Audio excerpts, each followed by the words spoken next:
ሰላም እንዴት ናችሁ? ሰላም ማለት ዛሬ ደግሞ እንደተባለው እንደምታውቁት ያው አርሲ ታማለች ማለት ነው። አርሲ አሟታል ማለት ነው። በአርሲ የሚደረገው የክርስቲያን ጭፍጨፋ ፍትህ ለአርሲ ክርስቲያን ማለት እፈልጋለሁ ማለት ነው።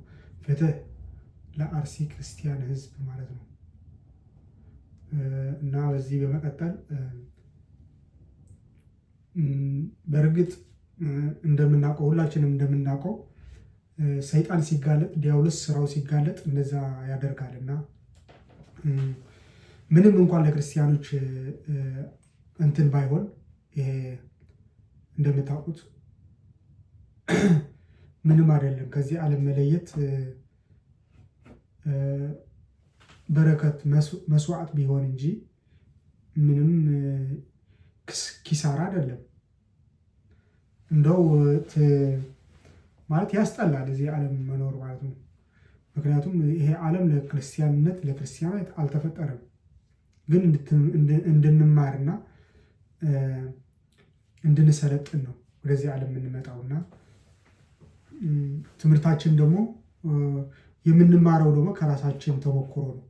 ከሚያጋጥመን ፈተናዎች እና ሰይጣንም ከሚያደርግብን ከባድ ፈተናዎች ከዛ ተምረን እንሰለጥናለን። ሌላው ጊዜ ስንቅ ይሆነናል ማለት ነው። እውቀትም ጭምር ነው እና ሰዎች ብዙ ጊዜ የጣዖት ስራቸው ሲጋለጥ በአደባባይ ሲጋለጥ እንደዛ ያደርጋሉ። በአባታቸው ተልእኮ እንደዛ ያደርጋሉ ማለት ነው። እንደዛ አድርጓቸው በሚል ተጋልጫለሁና እናንተ ምን ትሰራላችሁ በሚል መጥተው ያንን ጥፋት እንዲያጠፉ ያደርጋቸዋል። እና ይሄ ደግሞ ዋነኛው ልጆች አሉት፣ ሐኪም ነን ዶክተር ነን የሚሉ ልጆች ስላሉት እነሱም ደግሞ እንደ መሪ ስላስቀመጣቸው ቤተ መቅደሱ ቤተክርስቲያኑ ደግሞ የካህናት የተለያዩ ሐኪሞች እና ዶክተሮች ተብለው በመጠራት እንኳን ለነሱ በቂ አይደለም። በጣም የወረደ ነገር ነው፣ ዓለም ስም ስለሆነ ማለት ነው። እና ካህናቱ ይፈውሳሉ፣ የሰው ችግር ይሰማሉ፣ የሰው ችግር ያዳምጣሉ።